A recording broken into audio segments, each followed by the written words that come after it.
December 20th, 1943. 26,000 feet over Bremen, Germany.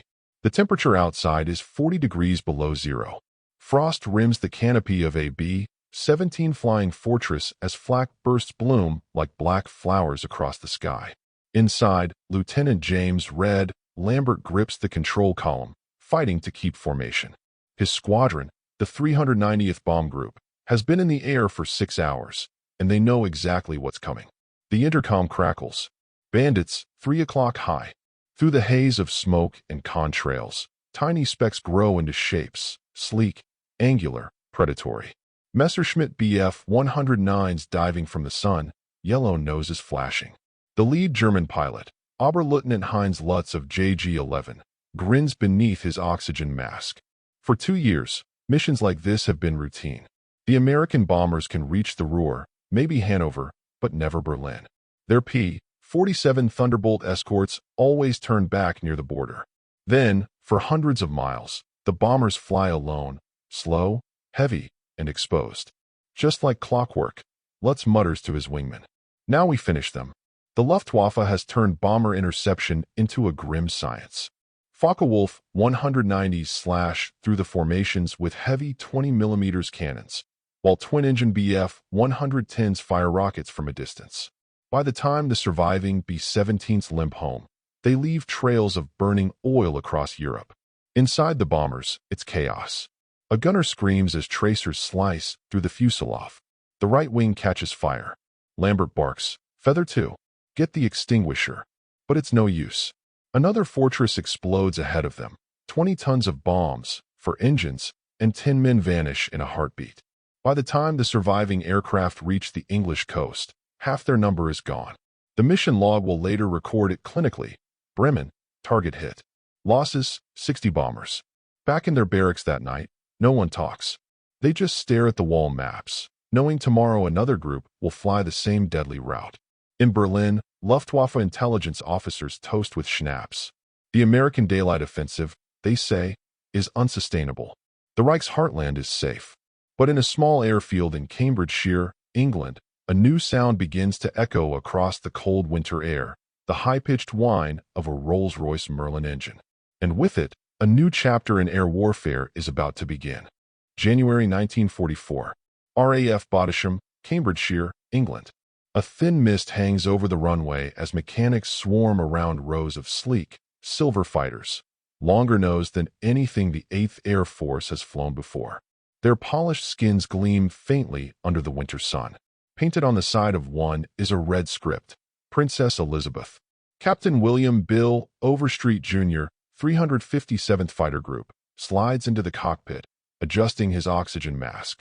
The air smells of oil, exhaust, and frost. As his gloved hand touches the throttle, he feels it, the difference. The hum isn't the heavy drone of a Thunderbolt or the sputter of an Allison engine. This is smoother, higher alive. Underneath the cowl sits the British-made Rolls-Royce Merlin, the same power plant that gives the Spitfire its legendary climb. Combined with the Mustang's aerodynamic airframe, it's a revelation. And now, thanks to 2 ungainly drop tanks slung under the wings, it can fly nearly 1,600 miles without refueling. Gentlemen, their new commander, Colonel Don Blakesley, says during briefing, "We're taking the fight all the way in." The pilots exchange glances. It sounds impossible. For months, bomber crews had been butchered beyond the Rhine. Now Blakesley claims they'll ride shotgun to Berlin. Some laugh. Others simply stare.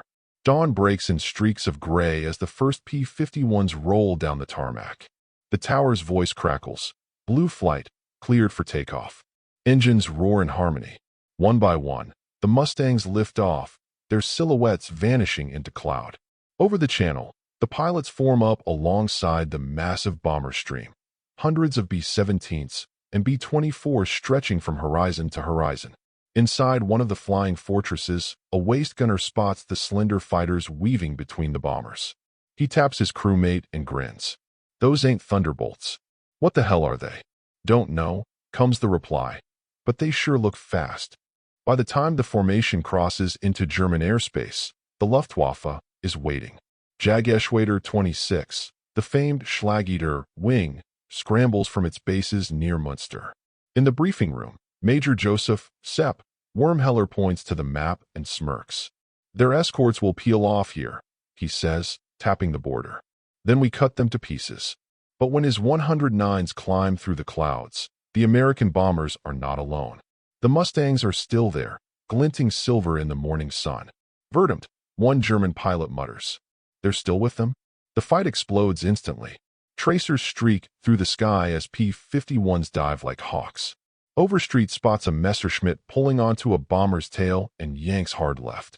The Merlin screams. At 400 miles per hour, he squeezes the trigger.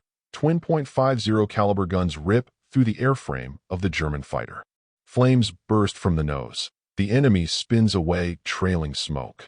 On the ground, villagers look up from their fields as contrails twist and cross like white scars in the blue. The thunder of engines echoes for miles. That evening, when the surviving Luftwaffe pilots return to base, their faces are pale. Wormheller throws his gloves onto the map table. They followed them to Bremen, he growls. Those bastards didn't turn back. No one laughs now. March 4th, 1944. Pre-dawn darkness blankets England. The airfields of East Anglia hum with restrained energy, bombers warming up, propellers spinning, generators whining. Today's target is unthinkable, Berlin. Lieutenant Robert Punchy Powell, 352nd Fighter Group, climbs into his P-51D the Duchess. Frost shatters under his boots. The operations officer's words still ring in his head. Escort the heavies all the way in. No turning back. The brief silence before takeoff feels sacred, a heartbeat before history. Then, with a roar, the first B-17s roll down the runway. Their wings glisten under searchlights, each bearing 10,000 pounds of explosives. Above them, silver Mustangs circle like guardians. By 10:30 a.m., the Armada crosses the Rhine. The bomber crews brace for the familiar terror, the moment when their escorts always vanish. But this time, the P-51s don't peel away. Christ, one radio operator whispers, they're still here. In the black uniformed ready room outside Berlin, Oberst Adolf Galland, commander of the German fighter arm, stares at the operations board. Red lights flash.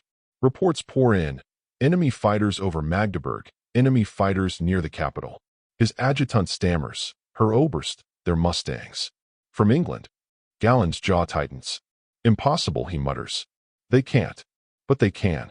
Over the Spree River, the battle begins. Dozens of Bf-109s and Fw-190s scramble from the fields of Wernuchen and Wittenberg, clawing for altitude. They expect lumbering bombers, not P-51s diving straight at them. The first pass is brutal. 2 German fighters disintegrate before their guns even open. Captain Don Gentile, the dashing ace from Ohio, shouts over the radio. Let's show him what Berlin looks like. Below, civilians scatter as fragments rain over the city's outskirts. The sky becomes a three-dimensional storm, spinning contrails, cannon bursts, the silver gleam of fighters slicing through smoke. Inside 1B-17, the waist gunner catches a glimpse of a Mustang streaking past, guns flashing, the white and red nose a blur. That's our boy, he says softly. That's our damn boy. When the formation turns west hours later, Berlin burns behind them. For the first time, every bomber has made it to the target and home again, shielded by fighters that seem to have endless reach.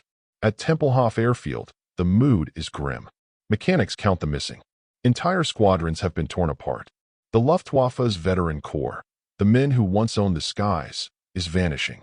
That night, Galland writes a single line in his report to Göring. The American fighter now dominates the Reich's airspace. From that day on, the legend of German air superiority begins to die.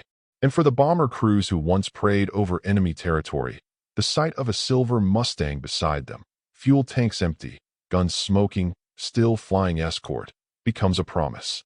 They would never fly alone again.